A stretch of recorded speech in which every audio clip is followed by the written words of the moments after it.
Obrigado.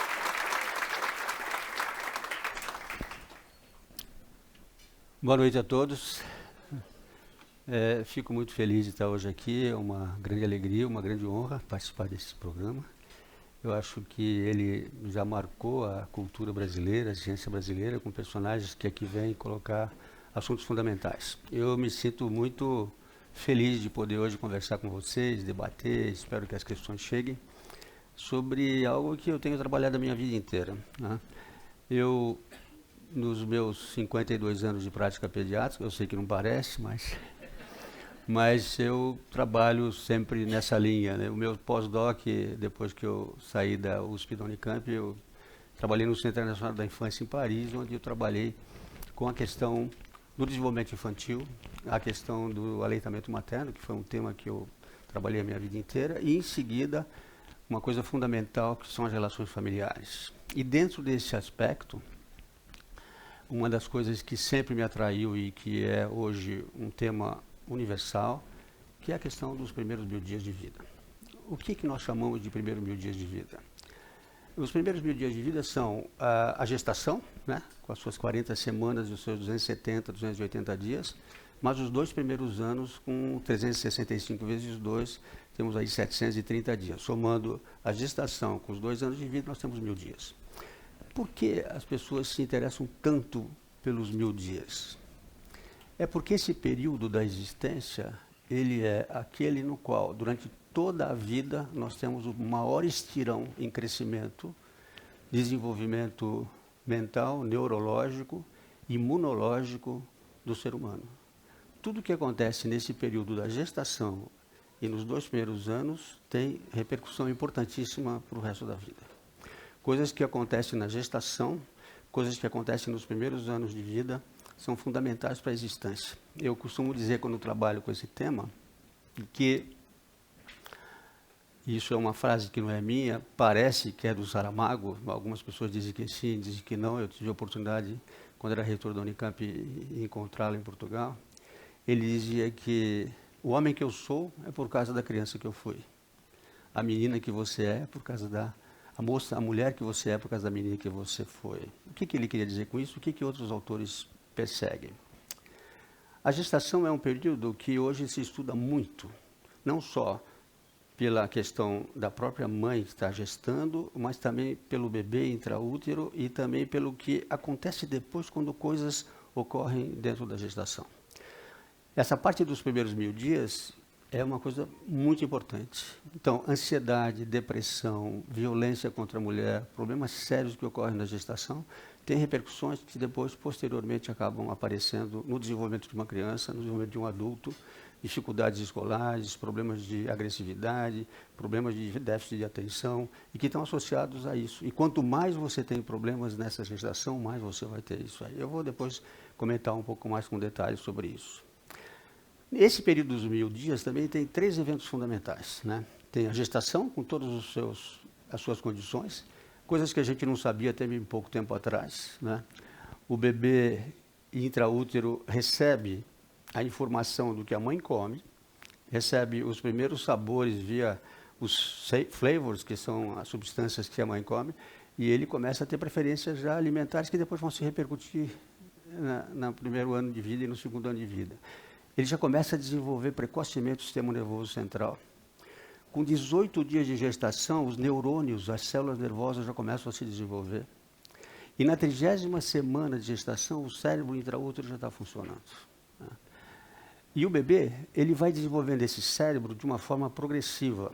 Eu até tinha proposto para as pessoas que me convidaram mostrar alguns vídeos que eu trouxe de Harvard sobre desenvolvimento cerebral, mas por um problema técnico eu vou explicar o que dizem esses vídeos. Mas as primeiras sensações neurológicas do bebê intraútero, que depois vão continuar a posteriori, são o tato, né, a audição, e um pouquinho depois, quando ele nasce, já a visão. E é por isso que se desenvolveu com o tempo esse hábito de se conversar com o bebê intraútero, a mãe, colocar música para ouvir o que está acontecendo e tal. Muito bem. Só que uma coisa que a gente não sabia é que 65% da energia que uma criança recebe nesse período dos primeiros 1000 dias são usados para desenvolver o cérebro. 65%.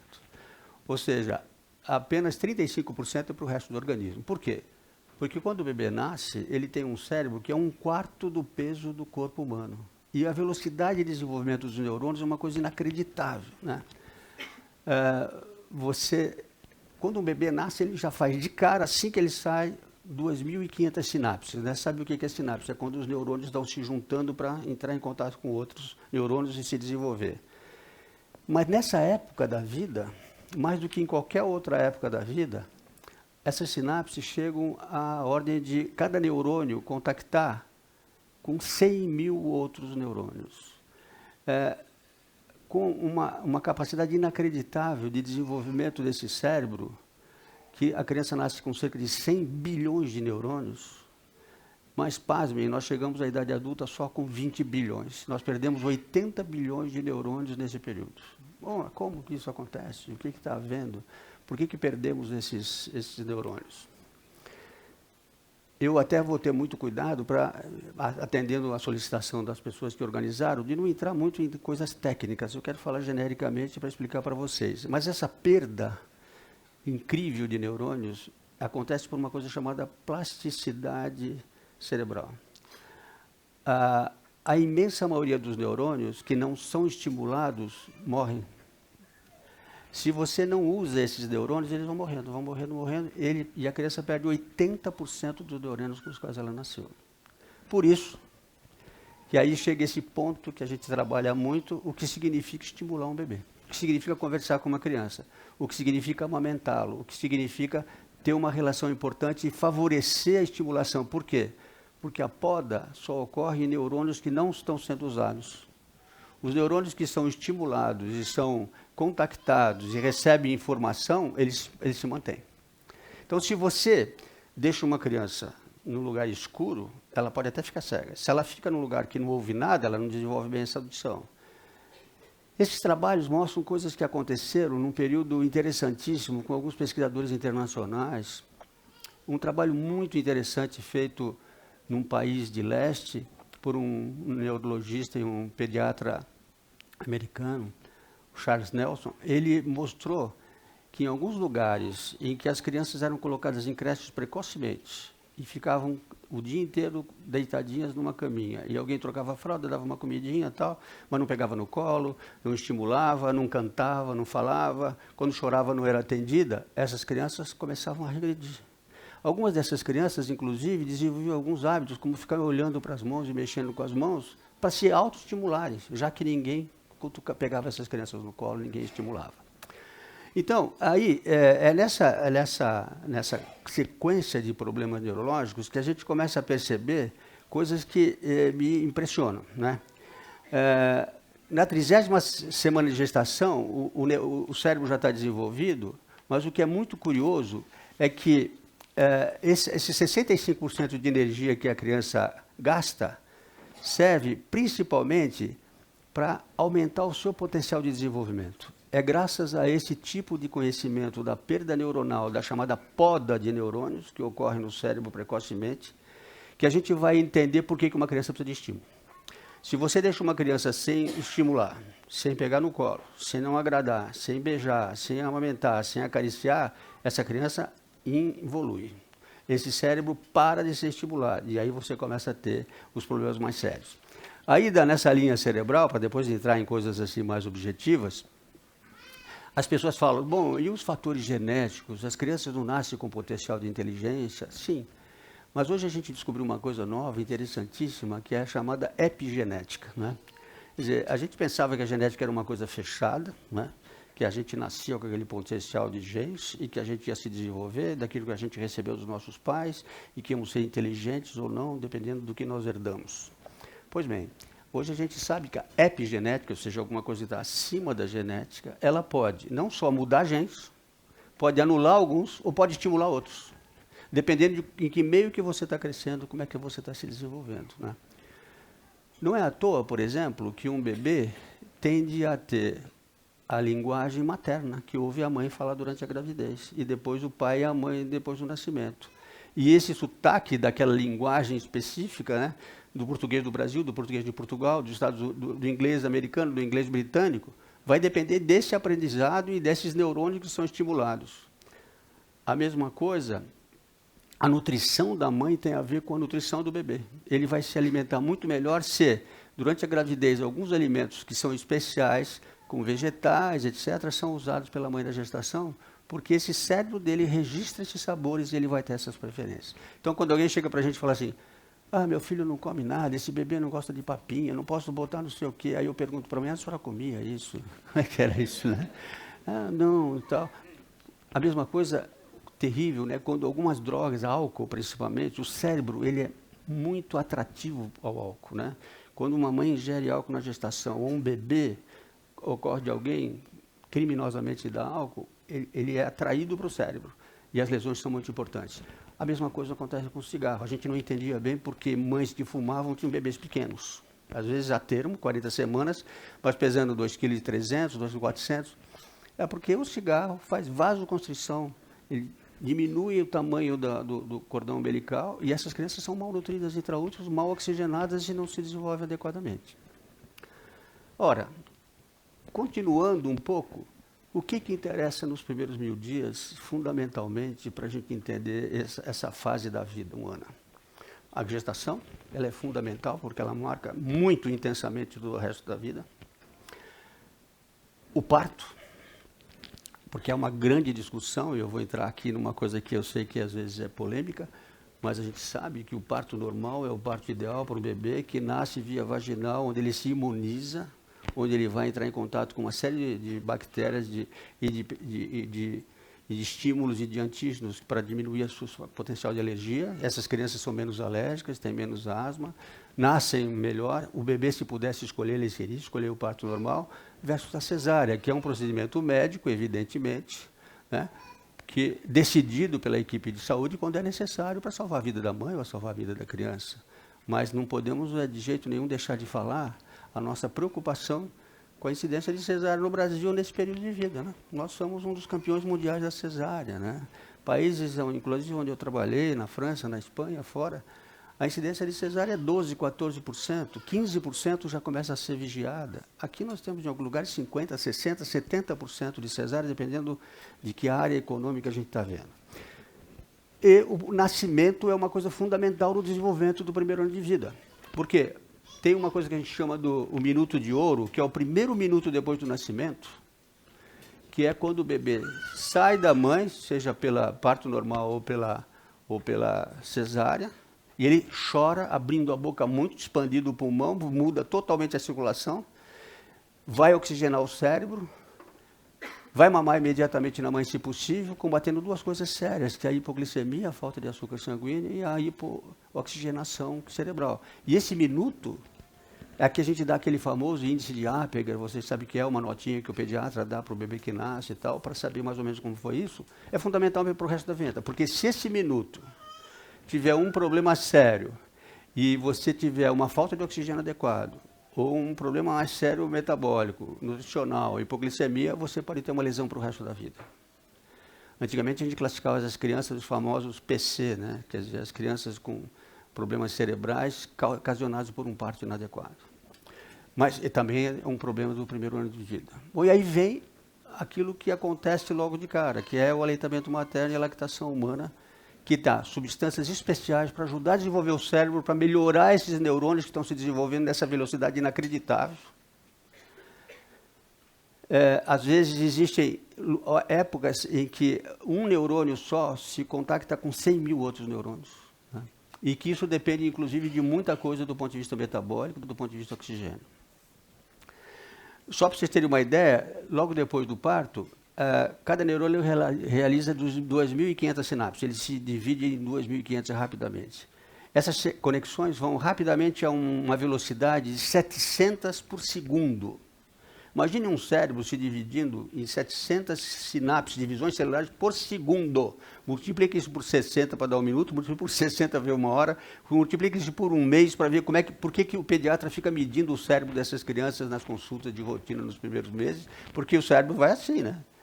E por que terrivelmente nós tivemos aqui aquele acidente brasileiro há pouco tempo, lá com a Zika, né, no Nordeste, com as crianças com microcefalia, porque esse vírus, infelizmente, ele ia lá e destruía neurônios cerebrais e essas crianças nasciam com microcefalia. Uma coisa irrecuperável, um problema seríssimo, que sofrimento para essas famílias para o resto da vida, com fisioterapia e tal, mas... Agora, nenhuma outra fase da vida, isso é um trabalho meu que eu estou citando, a gente consegue chegar no nível de trilhões de sinapses que pode acontecer na cabeça de um bebê. E outra coisa muito importante, o cérebro dessa criança depende de experiências e interações para conseguir se desenvolver. Toda interação entre pais e a criança durante esse período tem repercussão futura.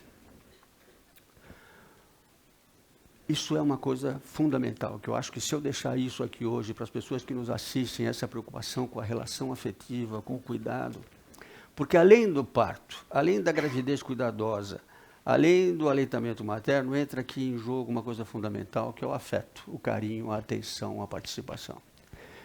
Porque é preciso lembrar que essa fase da vida, e depois, evidentemente, dos 2 anos, a gente vai continuar olhando, a gente vai ver que vamos chegar aí até 4 anos, 6 anos na formação da personalidade, nós vamos perceber que os trabalhos internacionais e nacionais, temos alguns publicados aqui no Brasil, mostram que crianças que são delegadas a cuidados de outras pessoas não amorosas, que não a própria família, que não dão carinho, não dão atenção, crianças que choram e não são atendidas, aquilo que antigamente a gente ouvia muito dizer, olha, está chorando, deixa chorar que ele aprende, senão ele vai querer colo toda hora.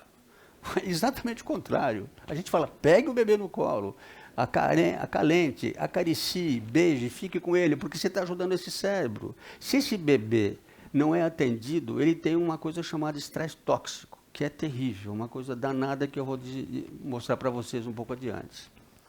Na verdade, no desenvolvimento dessas crianças, no crescimento delas, na relação com a família, você pode se dar conta de 3 tipos básicos de estresse. O primeiro é chamado de estresse positivo. É aquela criança que, ao tomar banho, chora, não quer tomar banho, aí chora um pouquinho, sofre, aí se agrada, tal, leva, ela toma o banhozinho dela, cresce um pouquinho, vai no cabeleireiro, não pode cortar o cabelo, não é bom, ela chora, mas a gente diz, isso é um estresse positivo, ela está aprendendo que tem frustrações na vida, que ela tem que aguentar algumas coisas desagradáveis. O outro estresse é o chamado de estresse tolerável. É quando uma criança cai, bate a cabeça, faz um corte, sangra, bate o nariz, chora, sofre muito.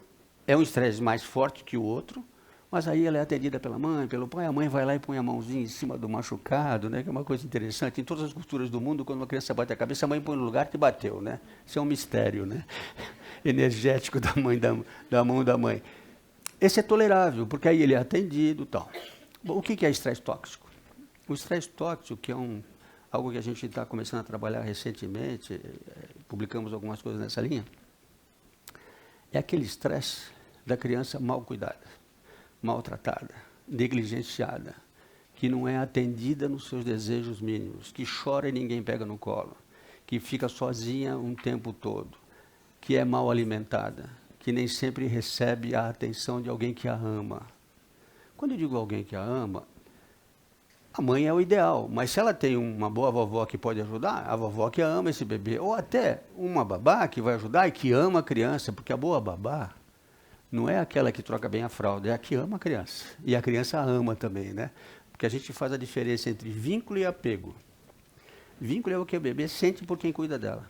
Pela mãe, pela avó, pelo parente, pela criança que está.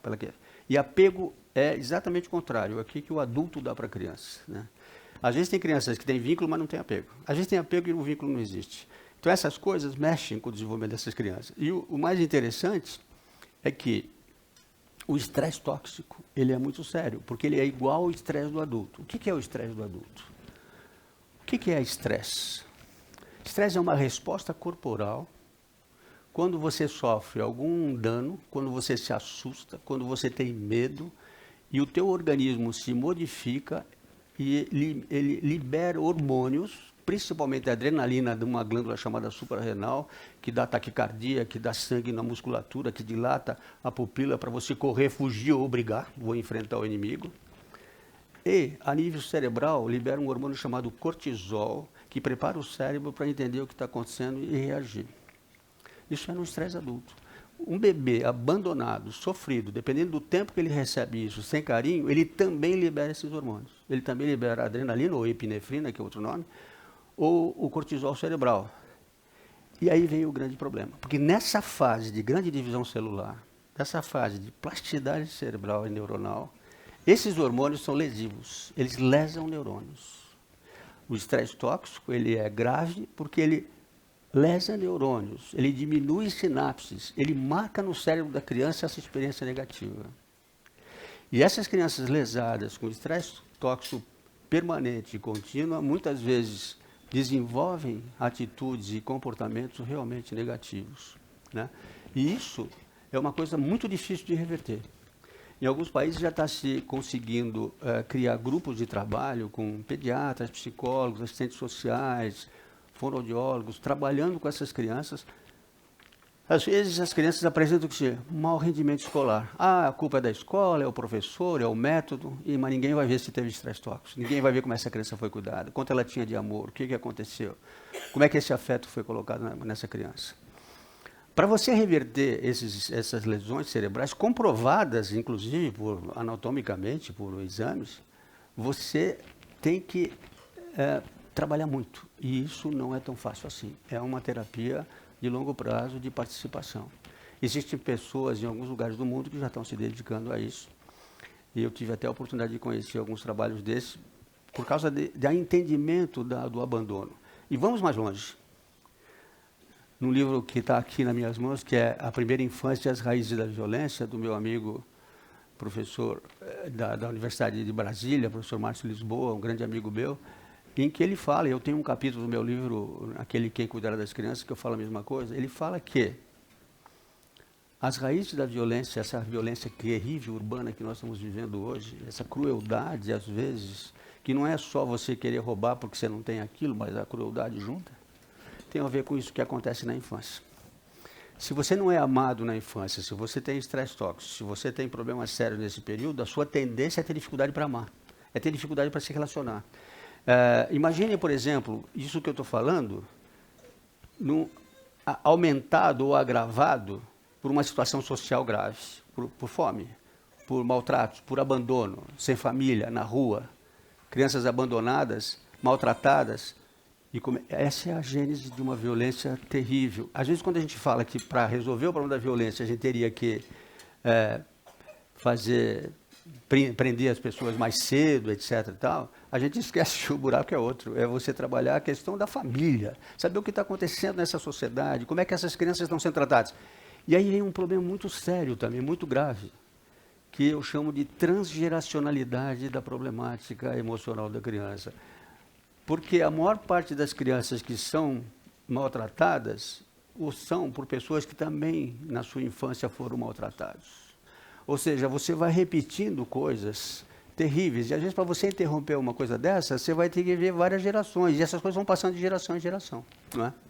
E aí a gente cai numa sociedade que, além dos problemas sociais, culturais, econômicos, tem o problema da família, das relações sociais, das relações familiares, da mãe, do pai, dos avós, dos tios, etc. e tal. Eu me assusto muito, porque ultimamente eu tenho visto umas falas que me assustam. No outro dia eu vi uma pessoa, não posso dizer o nome por uma questão de ética, um político ou uma política, uma pessoa, dizia assim, as crianças não são da família, são do Estado. Falou isso em público. Eu falei, caramba, isso a gente ouvia falar isso há um século atrás, né? Meu Deus, como assim? Como assim?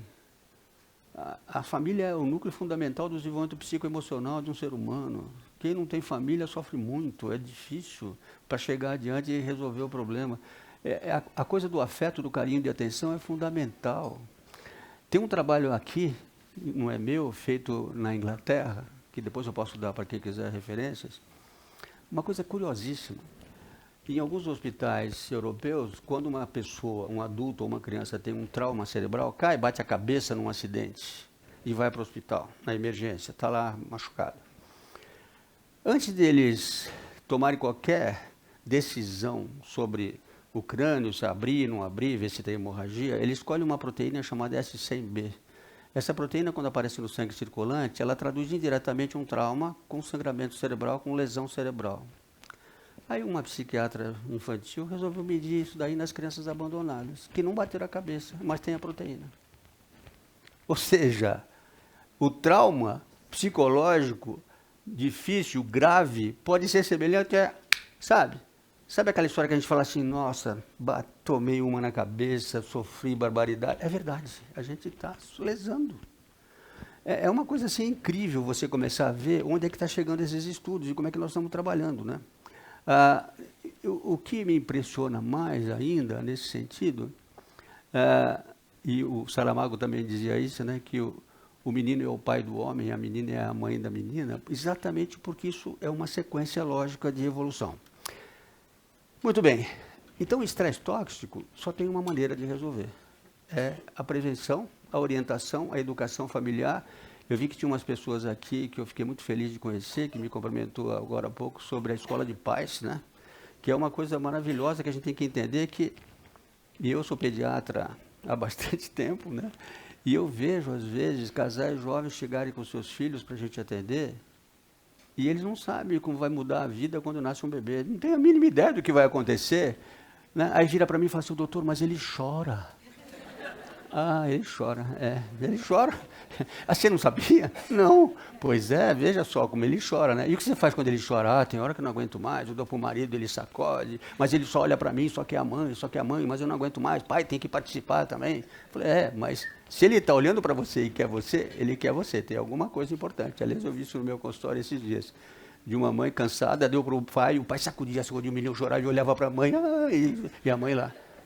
Isso é estresse tóxico. Se você continua, você está toxicando essa criança. Porque ele quer ser atendido, ele quer carinho, ele quer atenção. E bebês, notícia aos navegantes, aqueles que ainda não tiveram bebês, chora, viu? E olha, ele precisa chorar, essa é a comunicação dele, é assim que ele atrai, é assim com que ele chama a atenção das pessoas, né? E ele é confortado, ele sente o calor da mãe, a pele, a frequência cardíaca da mãe, as coisas que ele sentiu durante 40 semanas intraútero, né? A voz da mãe, a voz do pai, as pessoas amigas. Isso faz parte da prevenção do estresse tóxico. E é muito importante nesses primeiros 1000 dias. Mas vamos continuar um pouco para frente. Na verdade, quando você começa a falar em carinho, afeto e atenção, e você começa a entender qual é esse papel, você começa a estudar um pouco mais como é que as famílias cuidam dos bebês nesse período.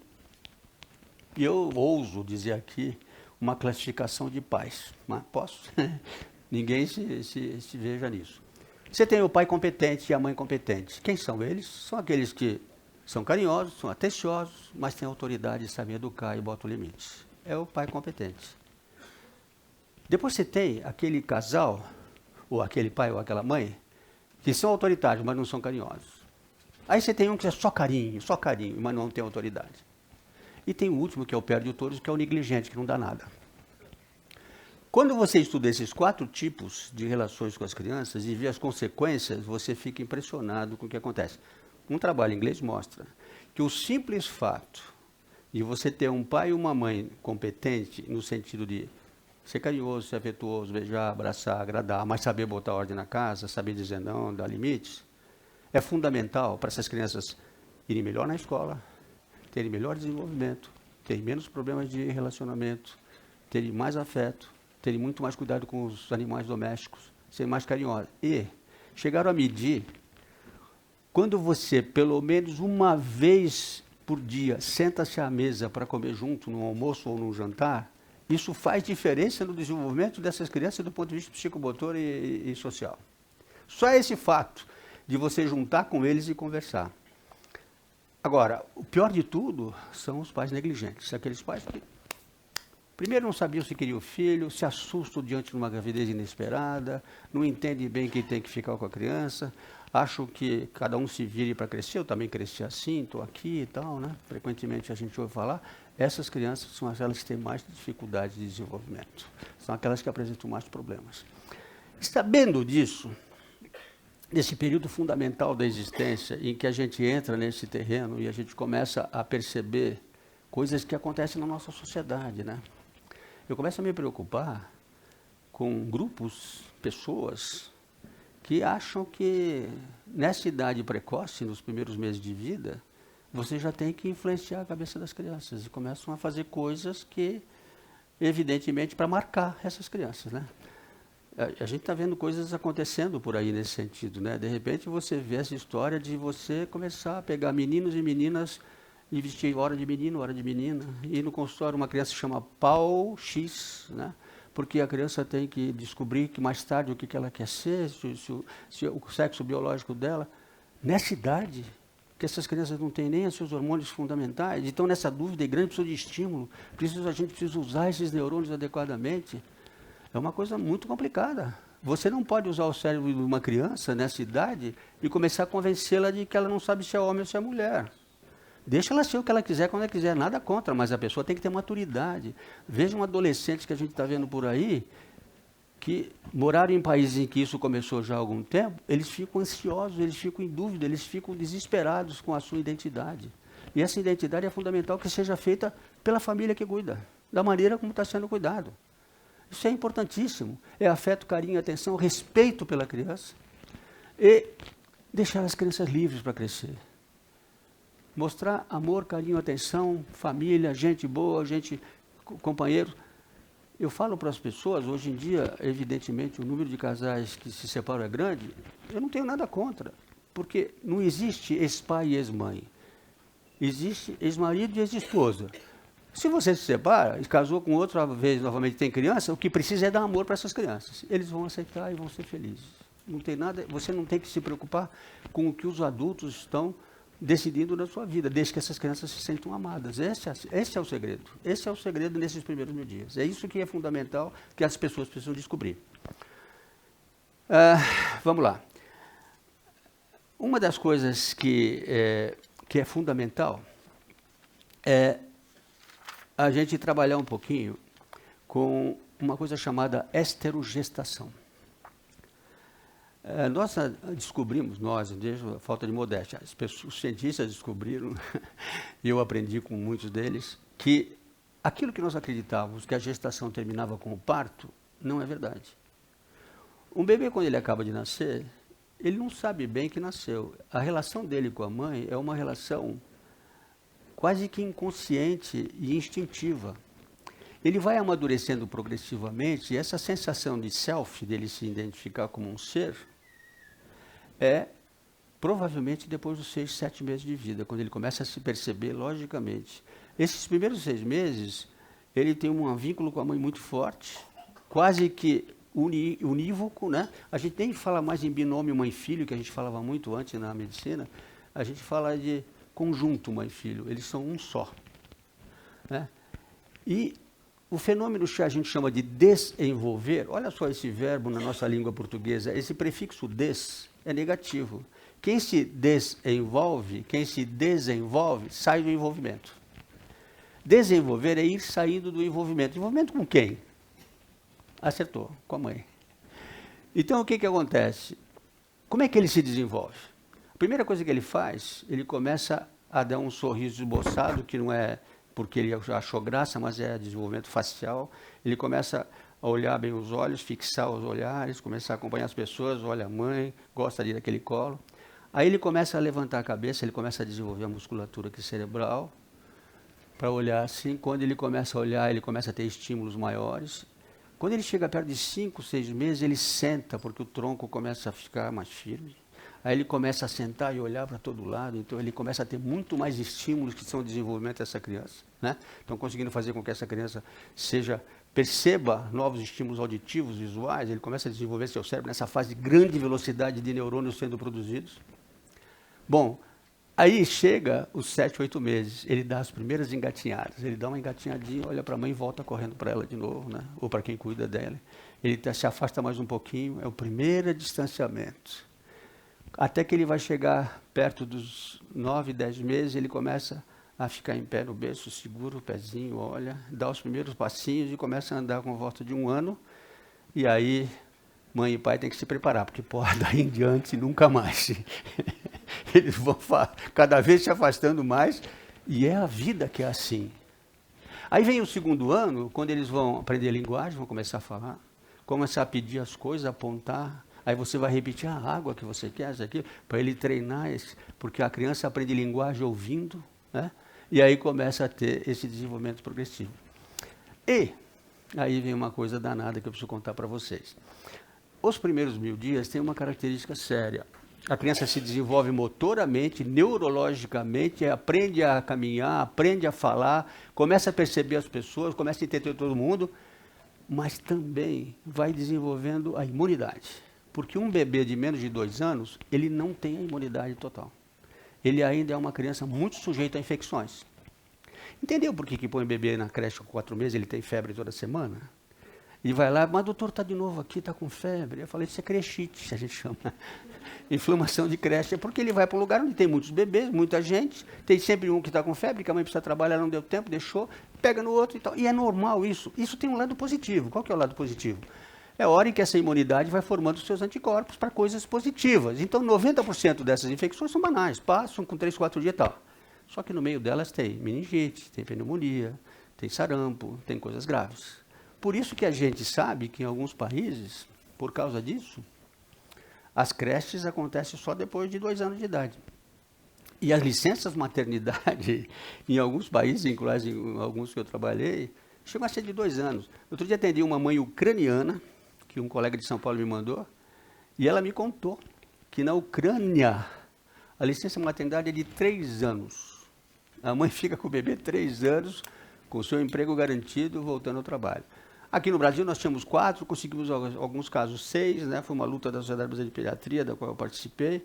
Eu estive no Senado Federal ano passado fazendo uma conferência sobre isso, tentando convencer os senadores a tentar levar a licença maternidade para 1 ano e a paternidade para 1 mês. Eu não sei se eu falei mal, não consegui convencê-los, eles só falavam em Odebrecht, só Petrobras, e eu falando de maternidade, eu não sabia bem por quê, não entendi. Mas, na verdade, o que acontece é que eu tentei mostrar que o país diz, mas isso aí vai dar desemprego para a mãe. Não vai dar, porque ela vai ter garantido. Vai ficar mais caro? Não vai ficar mais caro. Por quê? Bebês que podem ficar com a família mais tempo têm muito menos doença, têm muito menos febres, muito menos diarreias, menos vômitos, menos problemas pulmonares, menos pneumonia, menos gripes, gastam muito menos dinheiro do SUS, gastam muito menos dinheiro de consulta médica. É mais barato dar uma licença para uma mãe que trabalha, poder cuidar do seu filho 1 ano, pelo menos, e ela vai ficar muito mais feliz, vai ficar mais tranquila, o bebê vai melhorar muito, vai ter muito menos estresse tóxico e vai ser mais barato para o Estado. Isso se faz em vários países, e até países até mais pobres que a gente. Agora, é claro que isso é uma coisa importante, e eu entendo perfeitamente as dificuldades do mundo moderno. Hoje não dá mais, mãe e pai trabalham, os dois têm que cuidar do filho, são raros os casais que podem ter o luxo e o direito da mãe ficar com o filho mais tempo, porque ela tem os seus empregos, o seu trabalho, eu entendo isso. Aí quando a mãe me fala, mas você quer que eu pare de trabalhar? Eu falo, não quero que você pare de trabalhar, eu quero que você priorize o teu filho. Quando o teu filho tiver uma doença, vem aqui comigo, eu te dou um atestado, você não precisa ficar, doença você tem que ficar junto. Tenta ver se possível, quando possível, almoçar com ele, uma vez ou outra, porque isso é importante até para o desenvolvimento da criança, né? Tenta perceber que essa relação sua, do seu marido, do pai e da mãe e das pessoas que cuidam com o bebê são fundamentais para o resto da existência, né? E tentem, de alguma maneira, lembrar desses aspectos do desenvolvimento. O que a gente vai sentindo cada vez mais é que a epigenética está favorecendo a gente. Alguns genes, que às vezes são deletérios, quando o meio ambiente é favorável e estimulante, eles são impedidos de funcionar pela influência.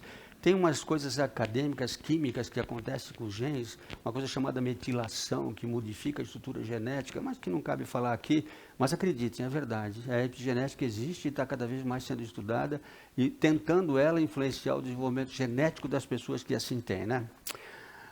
Agora, uma coisa que eu queria também colocar com vocês é como é que a gente está trabalhando essa questão. Um trabalho que eu consegui levantar, que é muito interessante para mostrar que mundo que nós estamos vivendo e por que as mães, coitadas, têm que ficar sacrificadas, porque realmente o papel da mulher no parto e na gravidez é um trabalho mais intenso. O marido pode ajudar bastante, mas nem sempre o trabalho mais duro fica com a mãe. Olha esse trabalho aqui, feito por uma pessoa chamada Juliana Blume, publicado agora em fevereiro de 19. Ela fez um trabalho com a Jennifer Glass, da Universidade do Texas. E elas analisaram um grande banco de dados de 22 países desenvolvidos para averiguar o nível de felicidade de pais e mães comparados a adultos sem filhos. Então a pergunta era o seguinte, eles investigaram e falavam assim, você é mais feliz com filho ou sem filho? Né? E aí qual foi a resposta? O que vocês acham que em 22 países, qual era a porcentagem dos pais? Como é que eles responderam? Vocês têm ideia? 18 desses países responderam que eles eram mais felizes quando não tinham filhos. E diziam também, quem está rindo aqui? E por que eles eram mais felizes quando não tinham filhos? Aí vem a história. Porque em alguns países as relações familiares eram muito baixas. Um dos que é assim, onde eu tenho uma filha que mora lá há 20 anos, nos Estados Unidos, e que avô e avó não estão lá para ajudar filho a criar, não.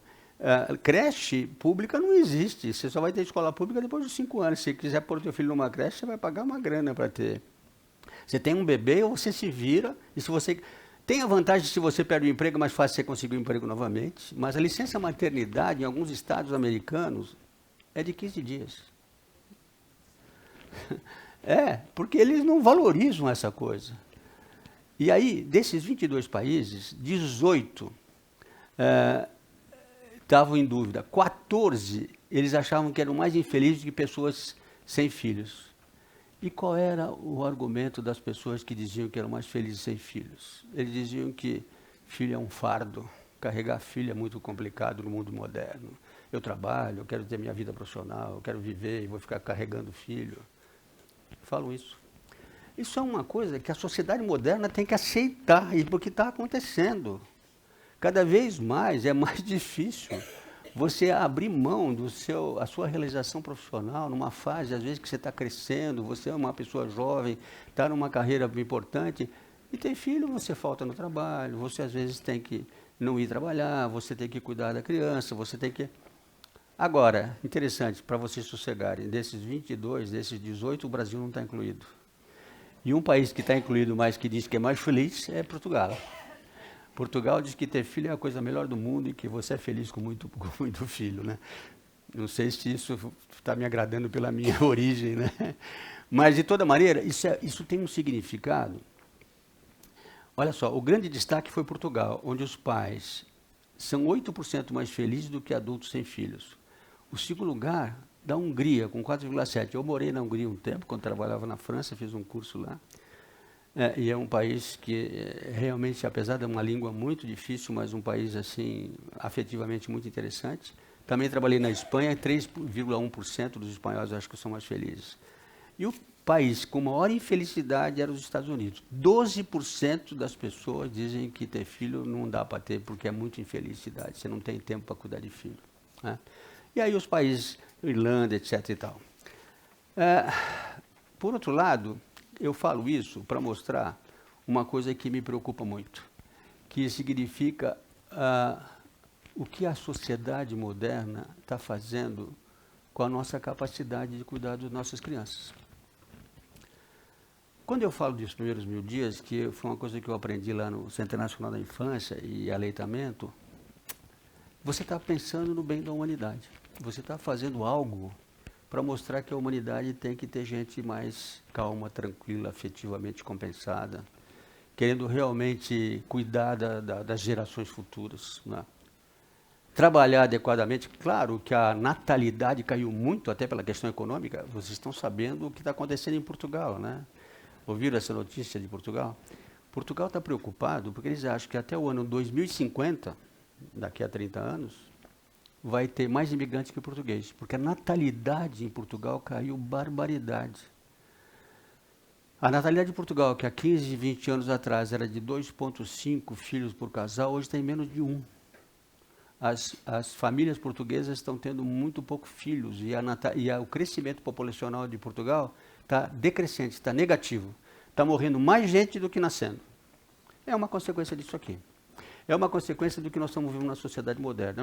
É uma consequência da questão dos primeiros 1000 dias, de como é que você cuidar de filhos e crianças nesse período implica numa decisão filosófica, inclusive uma decisão social. Quando você vê essa grande discussão na sociedade sobre a ideologia de gênero, que me preocupa, nada contra, absolutamente nada contra qualquer pessoa que tenha qualquer opção de gênero na idade adequada, ou na vida, etc., mas absolutamente contra a influência, a indução, a sugestão, o trabalho contra a vontade das crianças, que nem estão pedindo isso, e as pessoas começam a influenciar. Né? É uma coisa muito séria. Né? Eu tive uma oportunidade, que eu vivi uma coisa uma vez que me assustou, de alguém que me disse, com uma criança do sexo masculino vestida de menina, pequena, que tinha menos de 6 meses, eu falei, mas por que você está vestindo assim? Ah, doutor, quando ele crescer, ele vai saber o que ele quer. Agora eu deixo ele ser uma coisa de uma outra alternadamente. Ou seja, nós estamos vendo essas coisas, nós estamos nos organizando. Nós, os médicos, que temos consciência de que isso é um mal para a nossa sociedade, a Sociedade de Medicina e Cirurgia de Campinas aqui tem um grupo de trabalho do qual eu tenho orgulho de participar, que nós estamos saindo, dando conferências, estamos trabalhando, vamos fazer uma reunião no Conselho Regional de Medicina de São Paulo, para entender o que está acontecendo. As escolas, os pais não têm direito a dizer o que os filhos querem fazer nas escolas. As ideias são... eu acho que cada família tem sua religião, sua filosofia, sua maneira de ver a existência e deve dizer aquilo que ela quer para os seus filhos. Né? Isso é uma coisa que me preocupa muito quando eu trabalho com essa área, quando eu falo sobre isso. Né? Estou olhando lá o meu horário, estou com 53 minutos, ainda tenho mais 7 minutos. Vocês aguentam mais 7 minutos? Então vamos lá. Vou começar a fechar para depois a gente debater e conversar com vocês.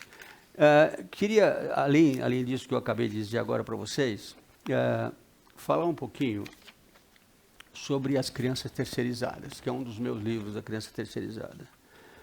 Que eu comecei a trabalhar com isso há alguns anos atrás, eu lancei esse nome por acaso, aprendi, eu e minha esposa conversando uma vez sobre isso, nossa, estão terceirizando as crianças, eu falei, escrevi um livro chamado A Criança Terceirizada. Isso pegou. Hoje em dia, até a gente está mais cuidadoso, né? A gente acha que a criança terceirizada ofende um pouco, então nós estamos pensando em mudar para a síndrome dos pais ausentes. É mais bonitinho, né? Fica mais filosófico. São os pais ausentes, né? São os pais que têm filhos e não têm tempo para cuidar dos filhos, né? Que precocemente colocam as crianças em creches, com 2, 3 meses de criança em creche. Realmente isso é um crime. Crianças que com 2 meses vão para a creche o dia inteiro, elas sofrem de uma coisa chamada síndrome de ausência materna, síndrome de prevenção maternal, ou de perda de contato familiar materno. E essa atenção, esse carinho que só o feminino dá com o pai acompanhando e participando, não tenho nada contra, mas a terceirização é uma coisa que está acontecendo muito, por causa da questão do trabalho, das dificuldades econômicas dos casais, que saem às 7 da manhã e voltam às 8 da noite, e são obrigados a deixar os filhos com terceiros. Quando existe uma vovozinha que não está trabalhando e que ajuda, maravilha, porque ela vai dar afeto, carinho e atenção, então a síndrome é muito menor. Quando não, uma babá que eles escolheram. Quando põe na creche, precisa ver que tipo de creche. Existem creches que são afetivas, que precisam ser bem estudadas e trabalhadas, e as crianças precisam receber carinho e atenção, e os pais têm que poder entrar lá a hora que eles querem, etc. Mas as crianças terceirizadas precocemente também são vítimas de estresse tóxico. Eu vejo crianças que as pessoas não se dão conta que quando aparece o pai ou a mãe, principalmente a mãe, elas são ávidas por atenção e por carinho, elas são ávidas porque essas crianças sejam colocadas no colo e que recebam atenção. E a terceirização infantil está chegando num nível que preocupa muito. Como pediatra, eu tenho sentido muito isso na minha clínica, no meu consultório. Às vezes eu vejo crianças que não vêm com a mãe, vêm com a babá. Às vezes eu não conheço o pai, nunca ele apareceu no meu consultório. Às vezes eu ligo e falo, escuta, fulana, você não pode vir aqui e tal. Ah, mas doutor, eu trabalho muito, é difícil. Eu cheguei ao cúmulo de ter um caso, né? Preciso tomar cuidado, porque eu não posso eticamente deixar qualquer pista de quem se trata, mas de pessoas que dizem, olha, eu não tenho tempo, eu preciso trabalhar, eu preciso ganhar dinheiro, sou eu que pago as contas, meu salário é muito maior do que o dele, eu não tenho como ir lá. Eu entendo, mas tem alguma coisa aí que essas pessoas não estão percebendo, que a longo prazo isso é Danoso. Tem alguns trabalhos que são publicados recentemente em países que estudam isso há mais tempo, que são curiosos. Por exemplo, crianças criadas sem afeto, sem atenção e com carinho costumam proporcionalmente ser adolescentes com mais problemas cardíacos, com mais hipertensão arterial do que crianças que têm carinho e atenção. Crianças que não recebem atenção adequada na sua infância desse tipo são crianças que, à medida que os pais envelhecem, são aquelas crianças que mais se distanciam dos pais. São aquelas que... Então, quando uma vovozinha chega para mim, nossa, fulaninho não aparece aqui, meu neto não vem aqui, meu filho e minha filha não me dão bola, tal. A minha vontade é perceber como que será que foi a infância, o que será que eles deram para essa criança, como é que foi essa vida que aconteceu. Será que isso está voltando agora como se fosse uma consequência do déficit de afeto precoce? O que nós estamos pensando e onde nós vamos chegar com isso? Como? Alguém falou? Ah, vou falar da casa de repouso. Tá bom. Então, ele lembrou bem lá uma pessoa. É o seguinte, nós estamos fazendo na nossa sociedade com as crianças a mesma coisa que estamos querendo fazer com os velhinhos, né? A gente bota os velhinhos no asilo e as crianças na creche. Uma sociedade que se interessa pelo meio, assim, só adulto e cara maduro, aí o resto de lado. Não são produtores, né? Criança não produz, nem velhinho produz, só dá trabalho, né? Então aí eles se afastam, né? Isso é uma coisa séria, porque tem velhinho carente também. Eu até vou estudar estresse tardio, estresse tóxico tardio nos velhinhos, porque sofrem, né? Também são marginalizados. E aí, você começa a ver coisas que estão acontecendo na nossa sociedade, por causa dessa história do abandono. O que está acontecendo na nossa sociedade? Veja uma epidemia de sarampo que chegou aí. Sabe o que é essa epidemia de sarampo? Abandono das vacinas. Pais que não vacinaram seus filhos, que se negaram a vacinar os filhos, e está dando essa epidemia de sarampo aí, um absurdo, uma coisa louca que fizeram. Pessoas que não acreditam numa das coisas básicas da medicina, que é a imunidade, né? A imunização, que salvou milhões de vidas no mundo inteiro. E tem gente que não vacina os seus filhos, né? Outra coisa séria é a violência urbana.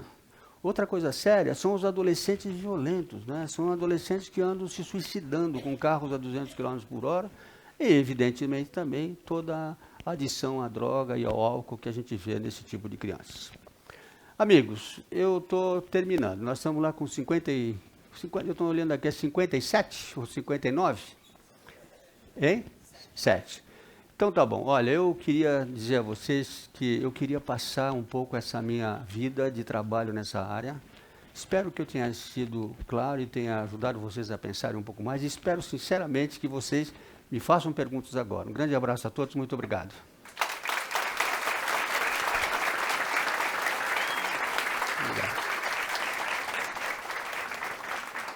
Estou às ordens, pode me colocar as perguntas que quiserem. Doutor, muito obrigado. A gente vai abrir para as perguntas agora. Tá. Tem algumas perguntas que já vieram aqui da internet. Quem tiver aqui no público quiser enviar pergunta, tem uns papeizinhos nas mesas. Só anotar, assinar para alguém da produção, que a gente vai ler já já. Só dar alguns números aqui, a gente está transmitindo nos nossos canais, né, no nosso site, Facebook, também no YouTube. Um alcance de 7 mil pessoas, pelo menos, passaram para ver essa palestra de hoje. Pessoas do Brasil inteiro, até de fora do país também, pessoas de Angola, Argentina, Moçambique, mandando um alô aqui durante a transmissão. E para começar a abrir as perguntas, a gente vai com a pergunta da Gabriela Novaes. E a Gabriela Novaes te pergunta assim: sabendo que mães e avós estão no mercado de trabalho e que a tendência é que as avós não consigam mais se aposentar, você acha que o investimento em creches e educação infantil pública de qualidade deve fazer parte das políticas públicas? E ela comenta que o senhor comentou essa polêmica em seu livro sobre terceirização de crianças, e ela gostaria de saber se a sua opinião se mantém. Muito boa pergunta, muito obrigado. Gabriela, né? Gabriela. Então, Gabriela, é interessante a sua questão. Veja, você sabe que o mundo perfeito seria que as crianças pudessem ficar com as mães até 2 anos, daí elas iam para a escolinha, andando, falando, aí já tem uma imunidade melhor e todo mundo seria feliz para sempre. Mas esse mundo não existe. As pessoas têm que trabalhar, têm que viver. E você tem 2 opções quando você tem um bebê pequeno e você tem uma vida para trabalhar. Ou você larga o teu emprego, que é terrível e não é possível para muitas pessoas, fica com o teu filho, embora algumas mulheres façam isso.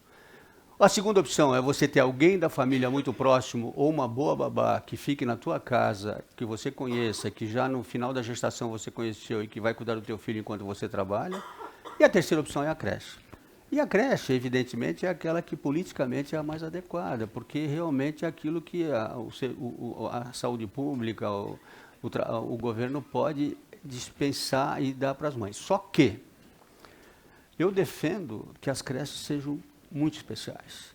As pessoas que trabalham em creches devem prioritariamente gostar de trabalhar com crianças, gostar de cuidar de crianças, não sentir aquilo como um trabalho que apareceu e ela pegou porque não tinha outro. E por que cuidar de criança? É difícil. Eu costumo dizer para as pessoas, para pais e mães, que educado é trabalho. Se você não está tendo trabalho é porque você não está educando. Trabalhar em creche dá muito trabalho. Se você não gosta de criança, não trabalhe em creche, porque você precisa atender o choro, você precisa pegar no colo, você precisa acariciar, você precisa brincar. Vai ter uma pessoa que vai falar sobre o brincar, eu acho sensacional isso, nem toquei nesse assunto, porque isso vai ser discutido em uma próxima reunião com vocês. E eu acho que a creche tem essa finalidade social que é impossível de a gente não valorizar.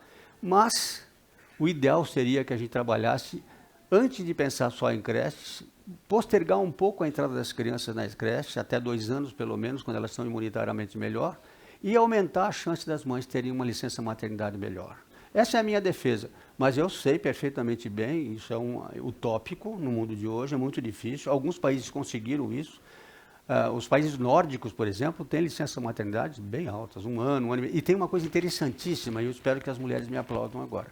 É assim, lá tem a licença maternidade para a mãe, mas se ela parou de amamentar e ela tem um trabalho, o pai assume e fica ele cuidando do filho e ela vai trabalhar. Aplausos, por favor. Eu sabia que vocês iam gostar. Porque é isso, é dividir o trabalho do pai e da mãe dentro dessa questão do cuidar. Porque quando a mãe não pode, a pessoa mais indicada é o pai. A outra mais indicada é a avó, mas é um sacrifício muito grande, porque as avós também não são aquelas que têm que ficar sendo mães. Elas podem dar carinho, atenção, brincar com os filhos, mas é duro uma vovó dos seus 65, 70, 75 anos ficar com o bebê o dia inteiro no colo, chorando e cuidando e dando uma madeira, não sei o quê. É uma coisa que a gente tem que evitar, né? Mas eu vejo essa é a saída das creches versus a saída da situação atual. Eu, às vezes, visito algumas creches, às vezes eu dou aulas em creches.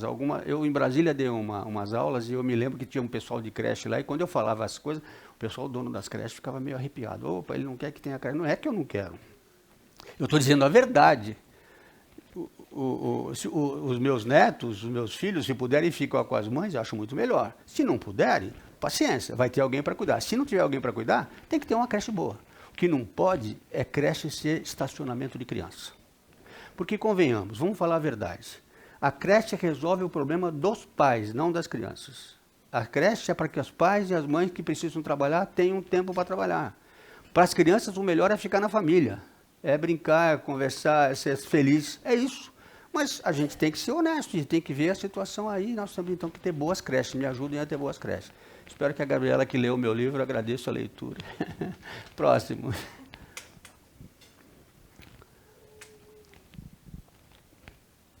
Olá, parabéns pela palestra. Estou aqui. Aonde? Aonde? Eu sou Clarissa. Oi, Clarissa, diga.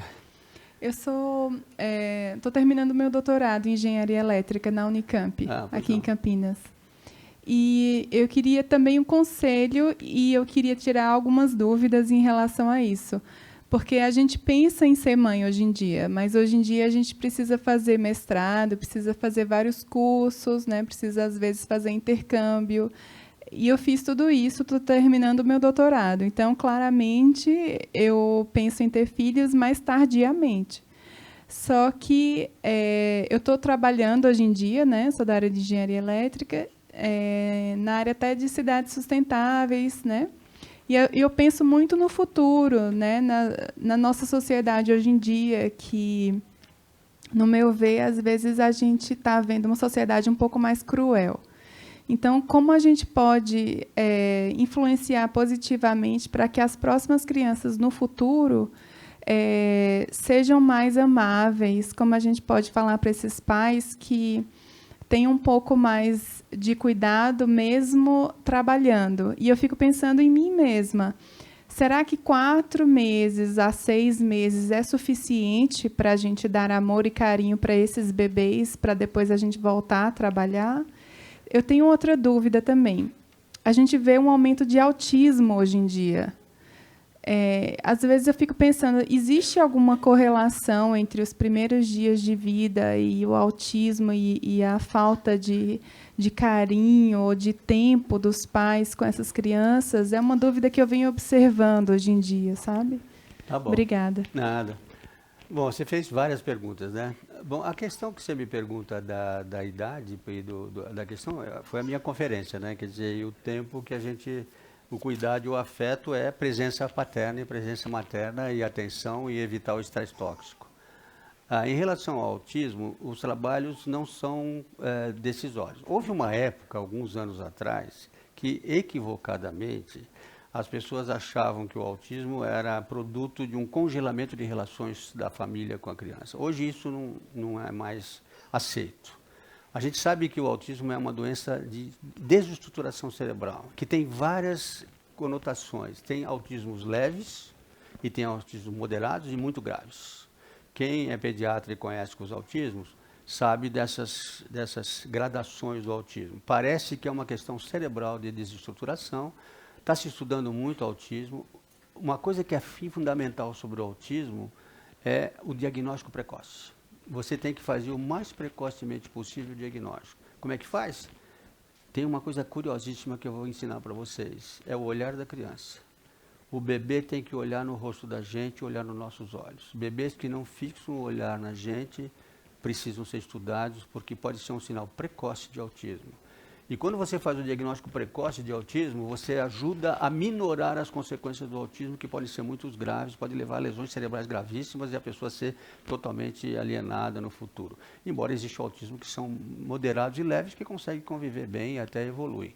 É a mesma coisa de algumas doenças que a gente fala e que tem gradações. Mas não existe uma relação de afeto, de carinho, atenção claramente definida. Quando você faz o diagnóstico precoce, você dá muita atenção especial para essas crianças, faz fisioterapia, leva no neuropediatra, leva no pediatra, atende e ajuda essas crianças a desenvolver. Para você ter um mundo melhor e crianças mais suaves e mais adequadas, como é seu nome? Desculpe. Como? Clarissa. Você mudou de lugar? Onde é que você está agora, Clarissa? Está lá. Então. Tá bom. Então, o que acontece é o seguinte, é que, na verdade, uma sociedade melhor, ela se constrói com afeto, amor, carinho, atenção e família. É isso.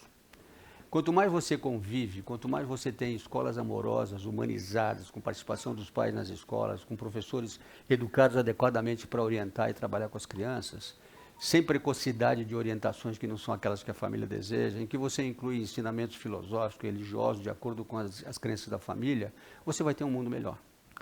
É óbvio que faz parte de um mundo melhor com crianças mais saudáveis, condições de vida, né? Boa alimentação, boa nutrição, bom lazer.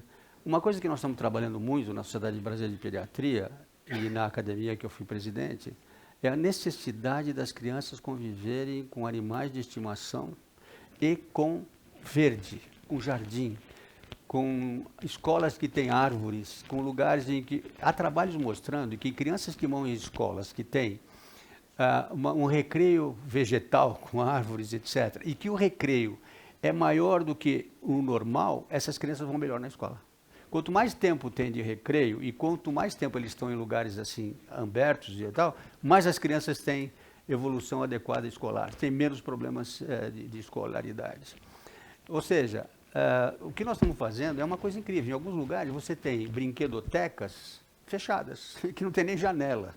As crianças fazem recreio num lugar meio fechado, assim, de cimento, né? E não tem contato com animais de estimação. Por exemplo, crianças que brincam com animais de estimação são crianças mais felizes, eu não tenho a mínima dúvida. E às vezes os pais e as mães não querem ter, porque dá trabalho. Dá trabalho mesmo. E se puderem, tudo bem. Se não puderem, essas crianças precisam passear, precisam de lugares verdes, precisam de atenção. O que acontece é que nós estamos vivendo uma vida muito complicada. Eu vejo no meu consultório, eu vejo na minha família, eu vejo as pessoas que eu cuido. As pessoas estão tão angustiadas tendo que sobreviver economicamente que pai e mãe trabalham sem parar. E é aquela história, né? Chega em casa, sai de casa às 7 horas da manhã, vamos filho, arruma, a perua tá aí, vamos lá, tá, tchau, tchau filho, te amo, um beijo. Aí põe a criança na van. Aí à noite a mãe, coitada, chega cansada, trabalhou o dia inteiro. Aí a criança chega, ela fala, filho, te amo, olha, mamãe você tem que trabalhar, vamos lá, vamos pôr o pijaminha, vai dormir. Tá, ó, dorme bem, Deus te acompanha, tá, pá. Nós fizemos um trabalho com alguns estudantes nossos lá, de tempo efetivo de relação pai e mãe com as crianças. Não foi um trabalho original meu, eu não bolei esse trabalho, eu copiei de um trabalho em inglês, que mostrava que na Inglaterra, um trabalho feito com pais e mães, medindo o tempo útil e efetivo do pai com as crianças e da mãe com as crianças, era inacreditável pequeno. Sabe quanto que um pai inglês desse trabalho dedicava? E está falando de trabalho efetivo, não é assim, não vale dizer que o pai dorme na mesma casa, aí não é tempo efetivo com a família. É o tempo, hein? Aconteceu? Não estou lendo aqui. Para trocar o microfone? Então tá bom, eu preciso parar de falar? Para mim é difícil.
Inclusive, deixa eu só acomodar o senhor aqui. Tá bom? Certo? Tudo bem? Podemos voltar? Oi. Gente, me lembra o que eu estava falando mesmo? Hein? Ah, dos pais ingleses, já. Deu?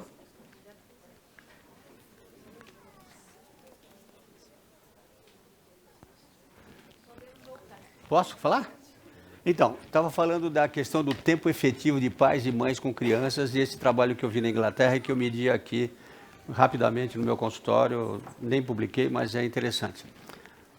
Esse trabalho inglês mostrou que o tempo que pais ingleses, pais e mães, diferencialmente, ficavam efetivamente se relacionando com os filhos, ou seja, conversando com as crianças, cuidando, dando alimentação ou trocando ideias. Não era computado o tempo que as crianças estavam dormindo, que os pais estavam dormindo, ou que o pai estava vendo televisão sozinho, a criança brincando lá fora. E sim o tempo de contato efetivo pai, filho, mãe, filho. Os pais tinham 16 minutos por dia. E as mães, eu acho que 22, não tenho certeza. Eu fiquei muito impressionado com isso. Aí eu tentei fazer um questionário para medir isso também. E aqui é parecido. Porque a coitada da mãe que trabalha, que sai às 7 horas da manhã de casa para ir trabalhar e que botou o filho na van, e que volta às 6:30 da tarde, 7 horas, que a criança chegou, ficou com alguém na casa para fazer as lições, mal tem tempo até de ver a lição de casa com a criança. E aí eu comecei a trabalhar com algumas pessoas e entrevistei alguns pais. E me lembro de algumas respostas, porque os números que nós encontramos aqui eram mais ou menos os mesmos, efetivamente. As pessoas têm menos de meia hora por dia de contato real com os filhos, a média das pessoas. E o que acontecia? Aí eu perguntei uma vez para um pai, escuta, mas por que você fica tão pouco? Não, doutor, eu trabalho, eu saio às 6 da manhã, que eu entro às 7 no meu trabalho, eu saio às 6:30, pego o ônibus, chego em casa às 7:30, 8 horas, estou cansado, aí eu quero tomar um banho, eu quero... Aí você não conversa com o seu filho, doutor, ninguém é de ferro, aí eu estou cansado, aí não tenho tempo. Pô, mas sábado e domingo? Doutor, sábado, ninguém é de... Eu quero sair com a minha mulher, passear, ver o jogo do Coringão e tal. Aí você percebe que não há um treinamento familiar para estimular a relação pai, mãe, filho, avó, criança e tal. E aí, às vezes, há terceirização nesse sentido, você acaba jogando para alguém que cuida, né? Então, aquela mãe que trabalha muito e não tem tempo para o filho, e o marido é que leva o filho no consultório. Ou fica com a avó, que é obrigada a tomar conta e fazer. E aí começa a vir uma vida de louco, que as pessoas estão correndo tanto que não tem tempo de lidar com os filhos. Quer dizer, isso acontece preferencialmente em alguns casos, né? Não em todos, mas a gente percebe que algum tipo de gravidez, alguns tipos de gestações tem a ver um pouco com isso, né?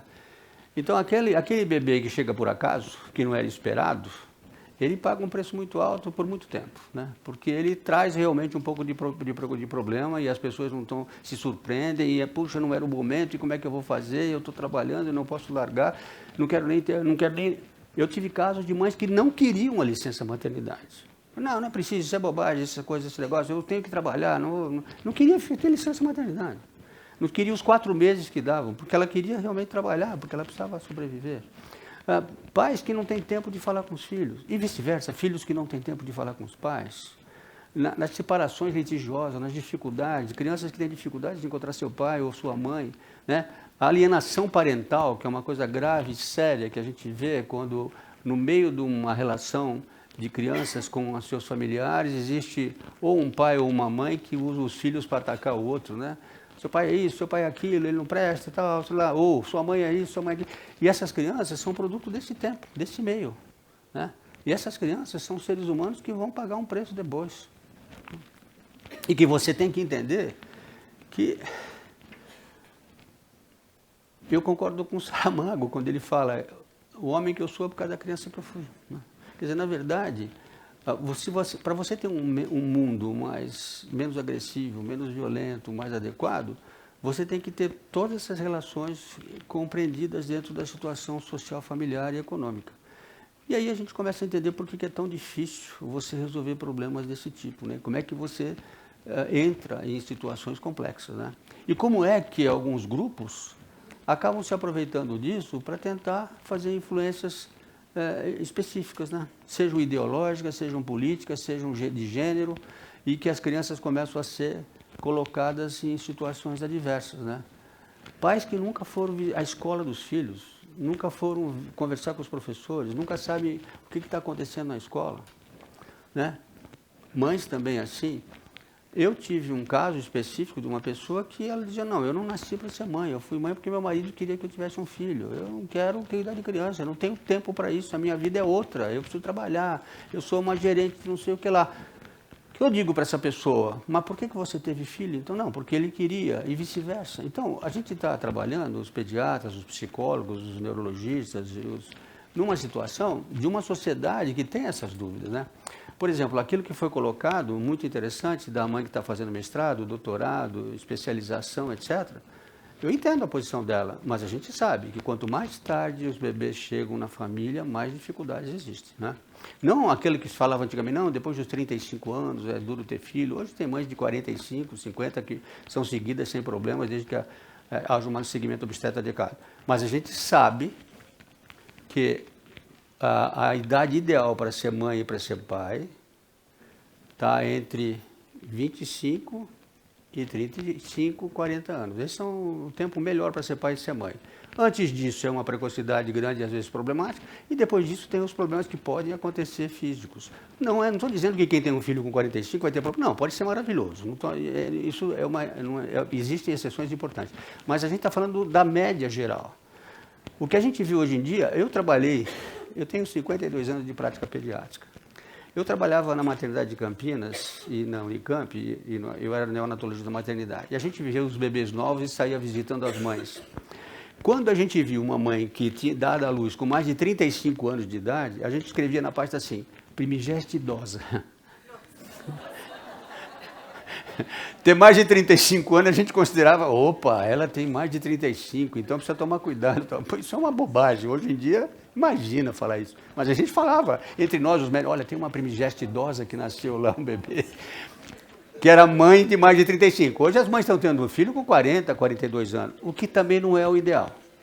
Quer dizer, eu acho que o ideal é realmente ter... Porque quando você tem um filho com 45 anos, 50... Quando esse filho for adolescente, você vai estar com quase 70. E aí haja energia para aguentar essa parada, porque não é fácil. Eu tenho 2 netos adolescentes agora e eles, evidentemente, solicitam muito, né? Agora, na verdade, o que acontece é que você não pode dar parâmetros para as pessoas. Você tem que aceitar. A pessoa quer se formar, quer fazer doutorado e tal. Depois vai pensar em engravidar. Não vai ser igual a engravidar jovem, mas pode. Só que você... E outra coisa, vai engravidar e vai amamentar, e vai atender, e vai chorar de noite, e vai acordar, e vai ter dificuldade. Uma das coisas que eu trabalho muito é sono de bebês, né? Algumas mães, coitadas, que entram em estafa para os bebês que choram muito à noite e ficam aí 2, 3 anos acordando 3, 4 vezes à noite. Tem toda uma técnica para mudar isso. Mas as pessoas precisam estar preparadas para saber que aquelas noites de dormir assim, às 10 da noite e acordar às 8 da manhã, gostoso, com um bebê pequeno, é para comemorar soltando o rojão lá fora, né? Porque não é assim. E é aquela história de, olha, ele chorar, que bom, ele chora, que pena, chora, né? Chora. Então tá bom. Mas o senhor não tem um remedinho para dar para ele? Não, não tem. O remedinho é você pegar ele no colo. É a vida que é assim, né? Embora existam técnicas que melhoram esse sono aí. Mas então, isso que eu falei do tempo é para resolver a pergunta da moça lá. Acho que falei demais nessa pergunta. Você pode me parar, viu? Não, fica à vontade. Doutor, só te avisando também que tem um monte de perguntas aqui. Pode falar, então eu vou ser mais... Um monte de papelzinho aqui, tá, algumas que chegaram pela internet também. Desculpe. Só dar algum aviso, um aviso rápido enquanto eu arrumo o microfone ali, que no dia 27 vai ter uma sessão do documentário O Começo da Vida, que inspirou esse módulo. Então, no dia 27 desse mês, às 19 horas, O Começo da Vida, dirigido pela Stella Renner. E só atualizando os números também, agora a gente chegou no número de 16 mil pessoas que tiveram acesso à palestra. Que bom. E chegaram várias perguntas, eu estou tentando juntar algumas aqui para a gente ser mais ágil. Uma que chegou do público, que uma pessoa que não se identificou, diz assim, para o senhor falar sobre a importância dos pais deixarem o celular de lado e atender a criança. E é uma pergunta relacionada também à Natália Fava, de São Paulo, mandou a seguinte pergunta: as crianças estão sofrendo com excesso de estímulo hoje?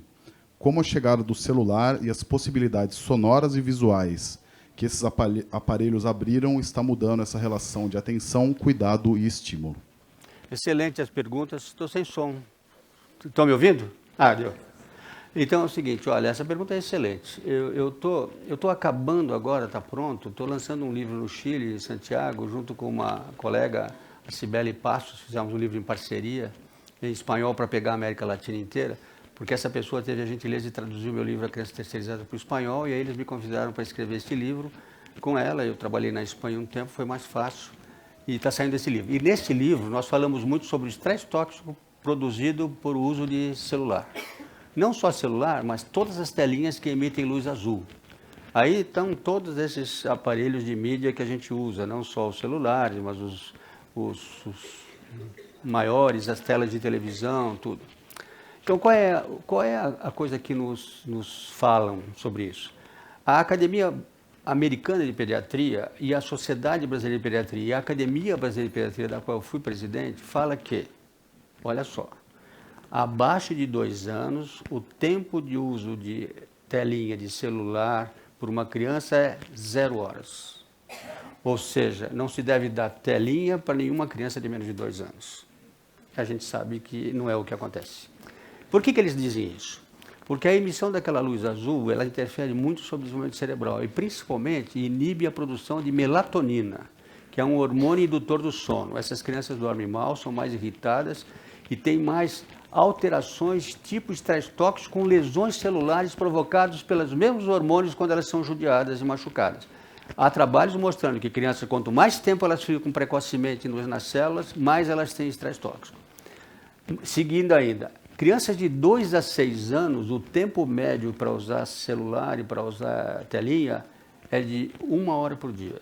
E após os 6 anos é que começa a liberar gradativamente, mas nunca permitir ou tentar não permitir que os jovens até a adolescência usem mais de 2 horas de celular por dia. Tanto é que agora tem uns aparelhinhos que medem o tempo que você usa o celular, né?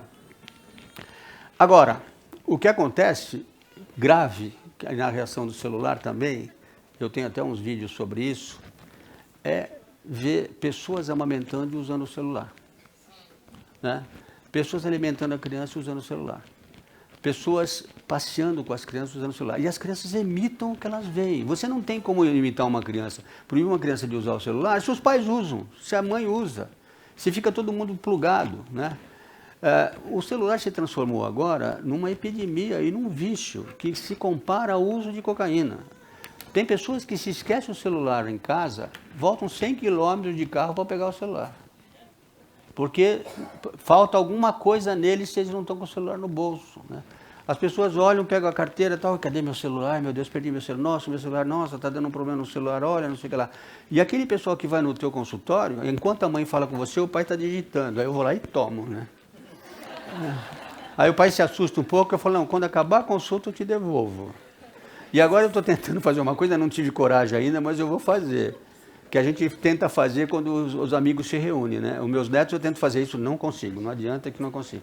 Quando eles vão lá em casa, eu falo, deixa o celular aqui pro vô. Oh, não vou, de jeito nenhum. Então eles usam o celular sem parar, eles ficam o dia inteiro no celular.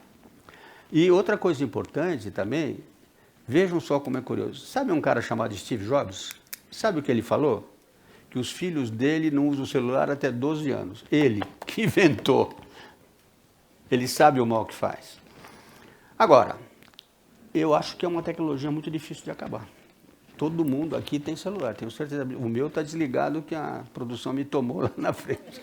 Vai que você usa lá na frente. Não, não ia usar.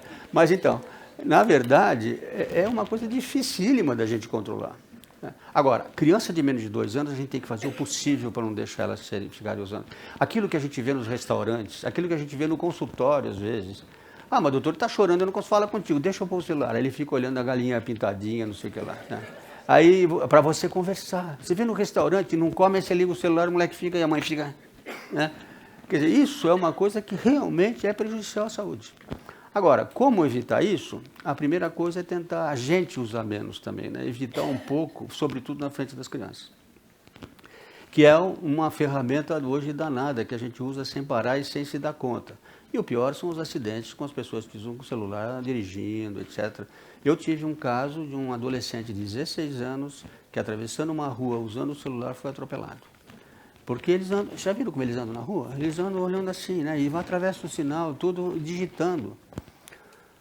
Onde nós vamos acabar com isso? Eu não sei, mas é o que esse trabalho chileno lá, que eu vou lá apresentar agora em setembro, o livro, eles falam muito que no Chile eles estão muito preocupados, porque eles acham que lá no Chile, é por isso que o meu livro está saindo lá, a quantidade de crianças com problemas de saúde mental é maior na América Latina. E eles atribuem isso, em parte, também ao abuso e ao uso de tecnologias de mídias e uso exagerado de celular. Essa pergunta é muito importante.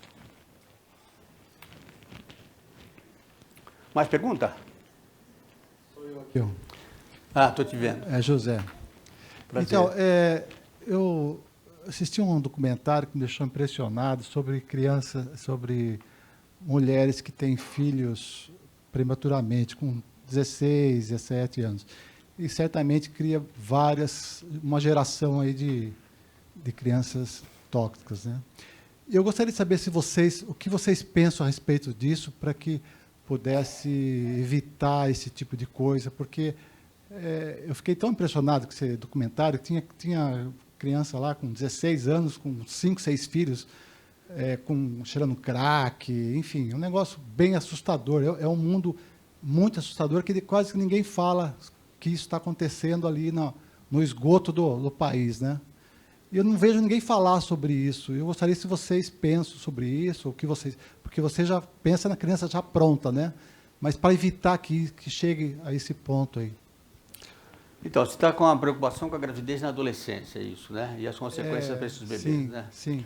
Então, a gente está vendo realmente um aumento, em alguns casos, de gravidez na adolescência. Agora, a experiência que a gente tem é interessante, pelo menos a minha.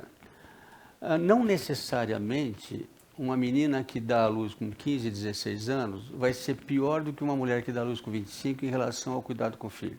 Depende muito da formação dela, da maneira como ela vive. A consequência que você vê com frequência é porque, evidentemente, muitas vezes essas mães que com gravidez precoce vivem em ambientes hostis, né?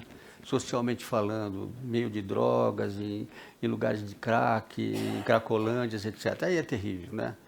Eu tive uma experiência com crianças em São Paulo, muito grande. Quando eu saí da reitoria da Unicamp, me aposentei da Unicamp, eu fui trabalhar numa universidade em São Paulo, na Cruzeiro do Sul. E eu dava umas aulas à noite num campus lá, que eu saía, passava num farol, parava o carro, e tinha várias crianças que vinham, se aproximavam do carro. Vinham tanto que eu me acostumei a ter coisas no carro, balinhas, doces. A minha mulher sugeriu levar um sanduíche e tal. Bom, um dia eu parei e chegou um grupo de meninos e meninas que deviam ter 5, 6, 7, 10 anos. E uma menininha chegou no meu lado do meu vidro, bateu na porta. Eu até me assustei. Ela falou, não. Aí baixei o vidro, eu olhei para ela, fiquei tão... Ela estava assim, toda com uma roupinha muito suja, maltrapilha, uma menininha, tinha 8 anos e tanto. Aí eu perguntei, como é que você chama? E ela estranhou, como é que alguém pergunta o nome dela, né? Ela não entendeu. Eu falei, o quê? Eu falei, como você chama? E ela estendia a mão que ela queria um negócio. Sabe o que ela me respondeu? Isso está numa poesia que eu escrevi num desses livros meus aqui. Ela respondeu, eu chamo cachorra vadia. Foi um negócio que me emocionou muito, até hoje me emociona. Tem uma poesia minha num desses livros aqui. Ora, uma menina de 8, 9 anos, em São Paulo, à noite, suja, abandonada, num grupo de crianças abandonadas, que se intitula Cachorra Vadia, ela é chamada assim, né? Essa sociedade terrível. Eu tive um trabalho com um psicólogo da PUC de São Paulo, que eu orientei uma tese de doutorado dele, em que ele estudou meninos de rua. Nós começamos a trabalhar com cerca de 200 crianças de rua, que ele atendia numa praça lá em São Paulo, para ver como é que eles viam. Ele descobriu algumas coisas interessantes, esse psicólogo, que as crianças iam para casa, mas não ficavam em casa, porque em casa elas eram ser viciadas, agredidas, atacadas, meninas de 12, 14 anos, grávidas, e elas voltavam para a rua, porque na rua elas tinham uma identificação com aquele grupo. Elas roubavam junto, cheiravam cola junto, se sentiam pertinentes. Só que o que aconteceu é que ele, para trabalhar a tese dele, levou 3 anos. Quando ele foi apresentar o final da tese, das 200 e poucas crianças que ele começou a trabalhar no início, restavam 50 e poucas. As outras a gente não sabia o que tinha acontecido. Umas tinham morrido, outras tinham assassinadas, outras tinham desaparecido, outras tinham sido presas, outras... Essa realidade social que existe, ela se inclui nessa coisa das meninas adolescentes grávidas. Quase sempre são meninas que vivem numa situação desse tipo, que são agredidas, são viciadas, são violentadas e que acabam, às vezes, nessa situação, não conseguindo cuidar bem dos seus bebês. Antigamente, no século passado, havia uma coisa chamada Roda dos Expostos. Nas Santa Casas, nos hospitais públicos, tinha uma caixa de madeira, onde quem tinha um filho e não queria, ia lá de noite devagarzinho, punha o bebê lá dentro, fechava e fugia. Aí uma freira, alguém lá da coisa, um assistente social, pegava essa criança, batizava, dava um nome e criava. Era a Roda dos Expostos. E isso fazia com que essas crianças que tinham filhos nessa idade acabavam doando as crianças dessa maneira, o que hoje é mais difícil. Mas a gente começou a ver crianças abandonadas, né? Crianças que eram jogadas no rio, que eram jogadas em lixeiras, né? A tal ponto que uma época a gente pensou em deixar uma incubadora no cantinho dos hospitais. Quando a mãe saía que não queria um filho, ela deixava o nenê lá. A enfermeira passava lá, pegava e levava, chamava o conselho tutelar para adotar. E uma coisa que era interessante é que começou a aparecer também muito uma coisa chamada o parto aleatório. Mães que vão, não fazem aborto por uma questão filosófica ou religiosa, mas não querem um filho. Elas dão à luz e vão embora, não querem nem ver o filho. E é interessante quando me perguntaram a coisa do autismo, do olhar, porque uma coisa que a gente via nessas mães que deixavam o filho embora sem ver depois do parto, é que elas não olhavam a criança, e nem pegavam a criança no colo, nem amamentavam, porque depois que faz isso é muito difícil de largar a criança, né? Então essa é a coisa da afetividade que a gente vê nessas relações que a gente estuda e que a gente vê. O que eu posso te dizer é que a criança brasileira está muito abandonada, né? Quando eu falo da criança terceirizada, eu deixo de lado toda essa criançada que não é terceirizada, mas é abandonada, né? E que vive pelas ruas há décadas, né? Isso aqui acontece no Brasil há muitas décadas, né? E a gente realmente, tudo que a gente tenta fazer, até hoje ninguém conseguiu resolver esse abandono dessas crianças. A drogadição, o início precoce de utilização de cocaína, de crack, que é uma desgraça, que é muito pior, né? E que realmente mata. Vamos lá. Tá de novo? Não pode ficar apertando. Ah, não pode apertar? Nem pode fazer isso? Porque estoura no seu microfone. Tá bom? Obrigada. Tá bom. É muito duro para mim ficar quietinho. Doutor, fala. Mais uma pergunta que veio da internet, do Éder. Ele te pergunta que tipo de comprometimento no desenvolvimento pode sofrer uma criança prematura que passa meses em uma UTI neonatal. Puxa vida. Eu estou até com alguns casos recentes vendo. É o seguinte, a UTI neonatal ela é fundamental para a sobrevida de bebês que antigamente morriam, né? A gente, com a UTI neonatal, o trabalho neonatal que eu participei bastante na maternidade, no CAISMO da Unicamp, mas principalmente na maternidade, que eu fui neonatologista há muito tempo lá, a gente começou a ver as primeiras crianças com menos de 1 quilo que sobreviveram, né?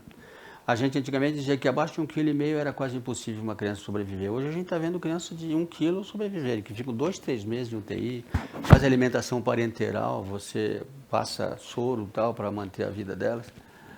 E é difícil prever, mas a probabilidade de que essas crianças apresentem problemas cerebrais de desenvolvimento é maior.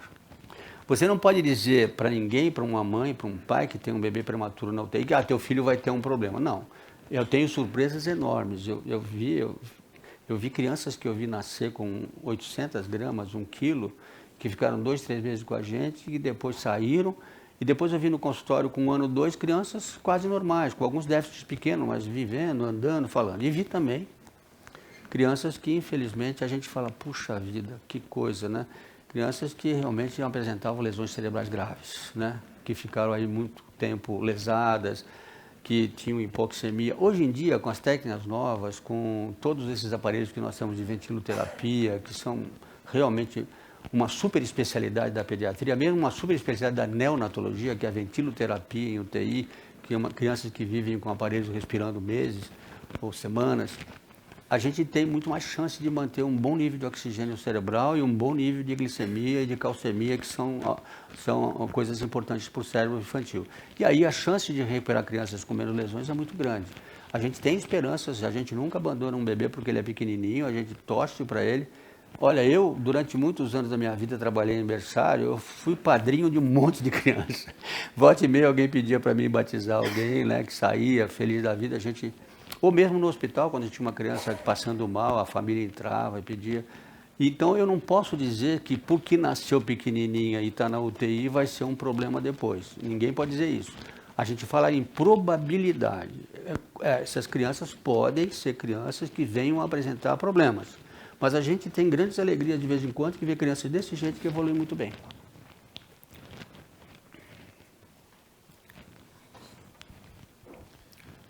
A pergunta da Érica, também da internet, diz assim, ela gostaria que o senhor falasse qual é o papel do pai nesses primeiros anos de vida. Puxa, faltava essa, hein? E o que o senhor acha de propostas de mudança de legislação para igualar o tempo de licença para que os pais também fiquem com os filhos e possam criar esse vínculo. Bom, essa pergunta eu sabia que chegaria, ela sempre vem com toda razão. Eu acho o seguinte, é óbvio que o pai é fundamental, é importante, ele tem que participar da vida da mãe e dos filhos e ajudar. Só que é um equívoco esquecer que quando uma criança nasce, se a mãe morre, precisa de imediatamente uma mulher assumir o lugar da maternidade, uma avó, uma tia e ajudar com um carinho feminino. Se o pai morre, a coisa não é tão assim, porque a mãe é muito mais essencial no começo da vida por causa da questão biológica. Não é nada de feminismo, machismo, não é dizer que a mulher tem que cuidar e o filho, o homem não. Ele tem que cuidar e ajudar, mas ele não amamenta, ele não tem útero, ele não dá luz, o bebê não ficou 40 semanas na barriga dele. A ligação com a mãe é muito profunda nesse começo. Esse binômio mãe-filho, ele vai continuar e o pai está entrando ali, ajudando a mãe, participando, etc. e tal. Mas não é que mãe fica 9 meses de licença e pai 9, não. O ideal é que o pai possa assumir parte, como eu disse já na minha palestra, de uma licença que a mãe não está mais amamentando e então o pai pode entrar, sim, ele pode cuidar do filho e a mãe ir para o trabalho. Mas biologicamente, afetivamente, os dois são importantes e muito importantes. E a relação pai, mãe, criança é fundamental. E aí já eu aproveito essa pergunta para dizer uma coisa que eu sempre falo.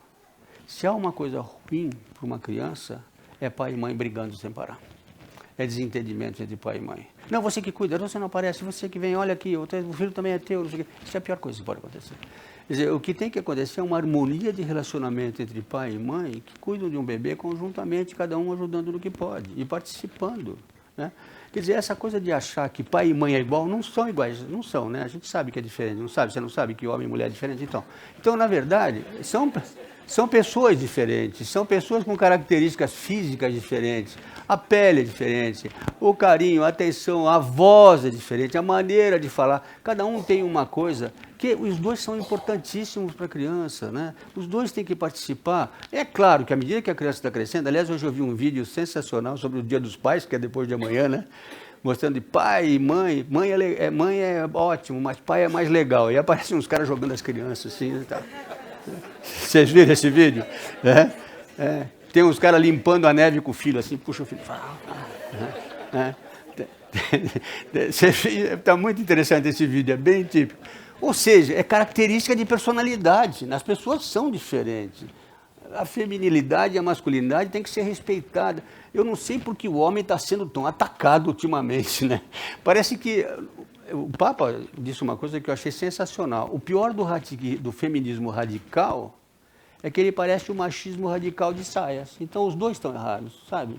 Quer dizer, a gente tem que aceitar as diferenças e trabalhar juntos, e os dois crescerem juntos, né? Então, eu acho que é isso que é importante.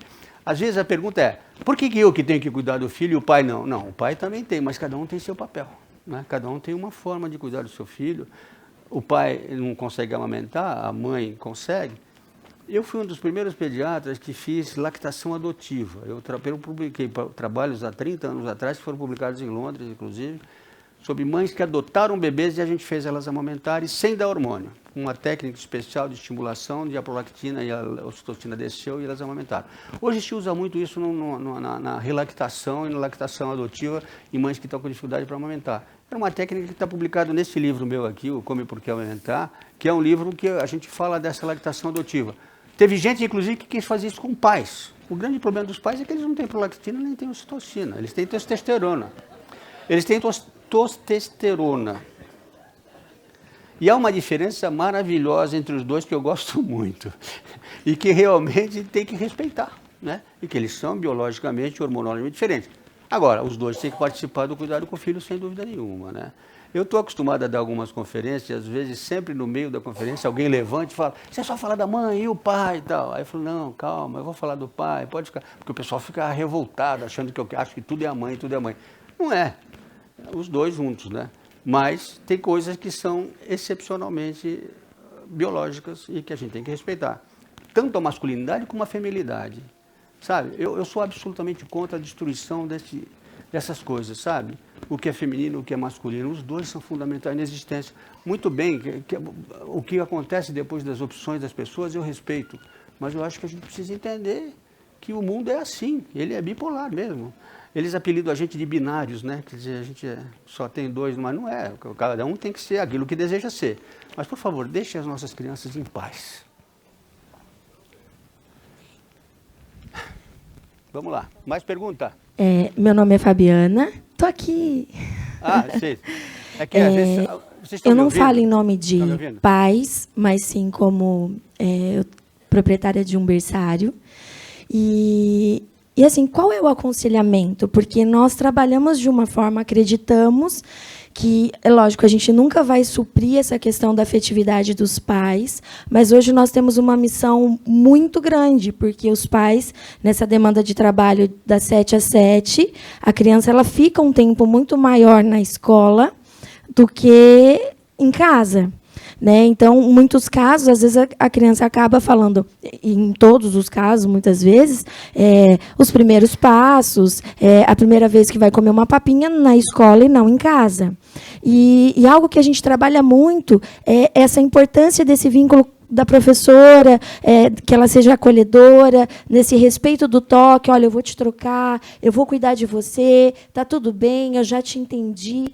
E que conselho que o senhor dá para a gente, nós educadores, e que se nós formos pensar, é um nicho de mercado muito grande, porque a procura por berçários é altíssima.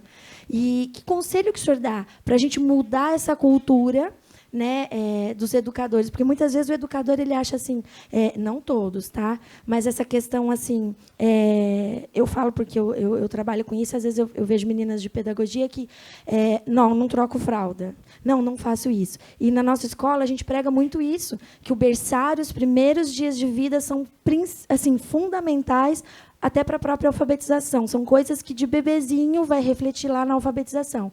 E são princípios que a gente acredita na nossa escola. E que dica que o senhor dá?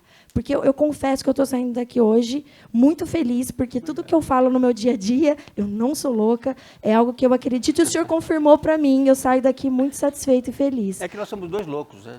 Então, tá bom. Parabéns, eu fico muito feliz de te ouvir. Como é seu nome? Fabiana. Então, Fabiana, olha, Fabiana, eu sou uma pessoa que ando aí por aí afora falando, sabe? E eu dou aulas em escolas, em creches, em universidades, quase toda semana tenho alguma coisa. E eu tenho, recentemente, sentido um pouco esse tipo de preocupação que você coloca muito bem, do pessoal que trabalha nas creches e nos berçários. Que a gente não está contra eles, a gente sabe que eles são necessários na sociedade e que, infelizmente, não dá para dizer, não, ninguém mais vai dar para a creche, vai ficar na rua. O que a gente fala é o seguinte, a gente gostaria que uma sociedade fosse evoluindo e não me levasse mais bebês para a creche aos 3, 4 meses de idade. Isso é muito ruim. Bebê só pode ir para a creche, se possível, depois de 1 ano. Agora, no nosso país, pelo menos 6 meses, né? Porque é a fase do inconsciente, né? Da deprivação materna, do momento em que psicologicamente e imunologicamente essa criança precisa do peito da mãe, precisa da amamentação e estão começando a sentar, vão engatinhar depois disso. E aí você tem que trabalhar isso num lugar, e como você disse, em que as pessoas são treinadas. Eu, por exemplo, acho que cada vez que você contrata uma pessoa para trabalhar no teu berçário, você tem que ter a preocupação de treinar essa pessoa.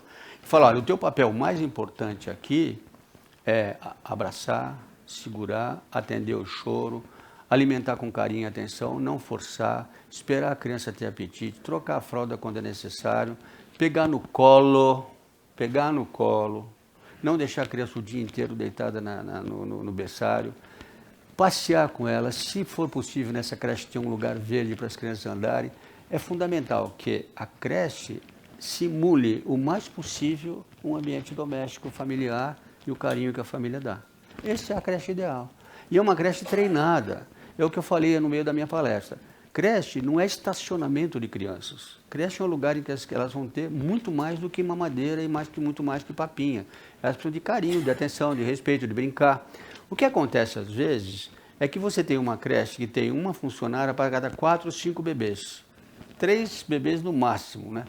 É o ideal. Porque 4 ou 5 bebês, uma pessoa para cuidar, ela não consegue ser afetiva simultaneamente para 5 bebês numa tarde. Então aí que começa o problema. O ideal é você ter um número de funcionários adequados para o tipo de criança que você tem. Segundo, a mãe precisa entrar lá e você explicar para ela. E a mãe, às vezes, nem sabe disso que eu estou falando, ela nem percebe que a creche é importante. Porque a creche para ela é a solução para ela precisa trabalhar, então ela tem que ter um lugar que tenha o filho. Se ela tivesse uma babá que ela pudesse pagar rica e que fosse boa, ela preferia ficar com a babá em casa, ou com a avó que cuida, etc. e tal. Mas como ela não tem, ela leva para a creche, que é necessária. Só que essa creche precisa ser preparada, ela precisa ser falada. Eu tive essa experiência interessante, uma pessoa como você, como é seu nome mesmo? Desculpe, Fabiana. Uma pessoa como você, Fabiana, numa conferência que eu dei em Brasília, dona de um berçário também, ela me interpelou um pouco agressivamente, dizendo, absurdo, tem que ter creche. Eu falei, mano, não estou dizendo que não tem que ter, eu estou dizendo que precisa de uma característica especial. Você precisa realmente pedir para as famílias a diária essa entrada em creche. Levar a creche para 3 meses de idade, 2 meses uma criança na creche, realmente é muito ruim. As pessoas falam sobre isso, né? A síndrome da deprivação materna é a distância da mãe. E uma criança de 2 meses nem sabe ainda que nasceu direito. E some aquela pessoa que cuida e começa a ter 3, 4 cuidando, e ela variando muito, isso é ruim para o desenvolvimento dela. Então o que precisa é você ter gente que treine as suas pessoas, que mostre esse tipo de conhecimento, a importância desses funcionários atuarem dessa maneira, e também sem crucificar a mãe, porque também se a gente começa a culpar as mães que põem os filhos precocemente na creche, vai ser uma mortandade desgraçada, porque a grande maioria das mulheres acaba tendo que fazer isso porque não tem quem cuide dos filhos em casa. Então a gente tem que tentar isso. Agora, alguns países resolveram como? Licença maternidade mais prolongada, creche sim ou escola mais tarde, com 1 ano e meio, com 2, e não como bebê. Bebê é uma coisa especial. Ele não sabe bem que nasceu, ele vai continuar progressivamente se desenvolvendo, desvencilhando da presença da mãe. Mas o que você me disse, eu concordo. Agora, trocar fralda é fundamental, limpar o bebê é fundamental. Bebês que chegam no consultório com assadura e tal, eu falo, olha, na creche não estão trocando essa fralda. Ah, doutor, mas como é que eu faço? Tem que ir lá falar com eles, né? Ah, eles não querem trocar a fralda só depois dos 2 anos. Não, mas pode começar com 1 ano e meio, mas é porque com a fralda é melhor de ter o bebê na creche, porque senão você tem que levar no banheiro, etc. Então são coisas que você tem que trabalhar com o pessoal da creche. Eu faço isso às vezes com algumas creches. Mais pergunta? Doutor, infelizmente a gente não tem tempo para mais perguntas. Estou com um bolo aqui de perguntas e várias perguntas também pela internet. Só avisando também que a gente bateu o recorde do ano aqui de audiência. Parabéns. Mas antes de dar, eu tenho uns anúncios aqui a respeito da nossa programação. Queria repassar a palavra, caso você queira fazer um encerramento da noite. Ah, bom, 1h30 dá, né? Não, muito obrigado pela gentileza de vocês, muito obrigado pelo carinho. Senti um público muito amigo, muito perto, respeitando as ideias e dando força. Muito obrigado a todos vocês. E lembre-se que tenho em mim um amigo do peito. Um abraço.